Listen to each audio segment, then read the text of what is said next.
Feri Lainšček, že dolgo leta živim in ustvarjam v Murski Soboti in okolici, v Prekmurju. Saj marsikaj nastane tudi v reki Muri in v tistih naših ravnicah. Večinoma pišem za odrasle, nekako sočasno pa nastajajo tudi dela, ki so namenjena najmlajšim. Moja prva knjiga za otroke je izšla že davnega leta 1987. To je bila pesniška zbirka Cicibanija. Med tem časom sem nekako postal kanoniziran avtor. Moja dela so v berilih in učnih gradivih za osnovne šole in srednje šole. Moj roman Ločil bom peno od valov, recimo, je bil dvakrat za maturitetni esej. Veliko del je za Cankarjeva priznanja, lani recimo pesniška zbirka Ne in pa zbirka pravljic Mislice. Letos pa moj roman Kurji pastir za prvi in drugi letnik gimnazije. Ustvarjanju za otroka pravzaprav namenjam neko posebno pozornost, ki jo težko opišem drugače, kot da pač ustvarjam za otroke enako resno in z enako odgovornostjo kot za odrasle. To bi bilo takole rečeno. Zelo je vplival na moj odnos do tega ustvarjanja pravzaprav pesnik, žal že pokojni Tone Pavček. Mogoče zveni kot anekdota, ampak to je bil trenutek, ko sem začel o tem ustvarjanju za otroke razmišljati drugače. Namreč tam v tistem mojem vajeniškem obdobju sva prišla enkrat na šolo.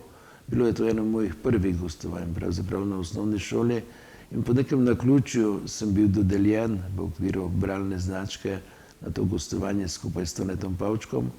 No, in ko sva čakala pred šolo, me je Tone objel čez ramo in je rekel: mladi kolega, zdaj vam bom pa povedal nekaj, kar vam bo mogoče kdaj v življenju kasneje koristilo.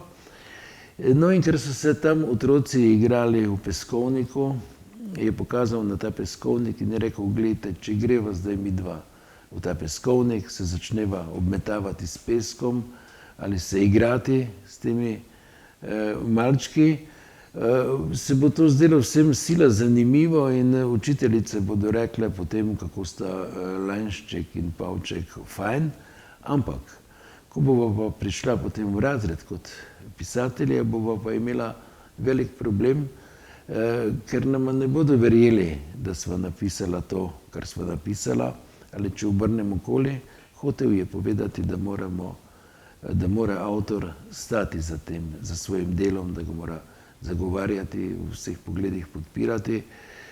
In to je v meni sprožilo to razmišljanje, ki se mi zdi izjemno pomembno. Jaz od takrat pišem za otroke res z vso resnostjo in tudi nastopam pred njimi pravzaprav z vso resnostjo. Zavedam se, da so mnogi, ki jih lahko zabavajo, oni pa pravzaprav potrebujejo avtorje, ki mu zaupajo. Tako da so ti moji obiski na šolah zaradi tega zanimivi, resni in polni nekih vsebin, ki so mladim blizu. Skratka, izognemo se temu nekemu zabavljaštvu, nekaj hoji po površini. Zdaj, mojih teh del za otroke pravzaprav ne bi posebej našteval. Vem, da se je obdržal moj roman Ajša Najša, ki se nekako iz generacije v generacijo pač znova bere. Posebej je izpostavljena mogoče zbirka pravljic Mislice, ki je bila nagrajena z nagrado Večernica.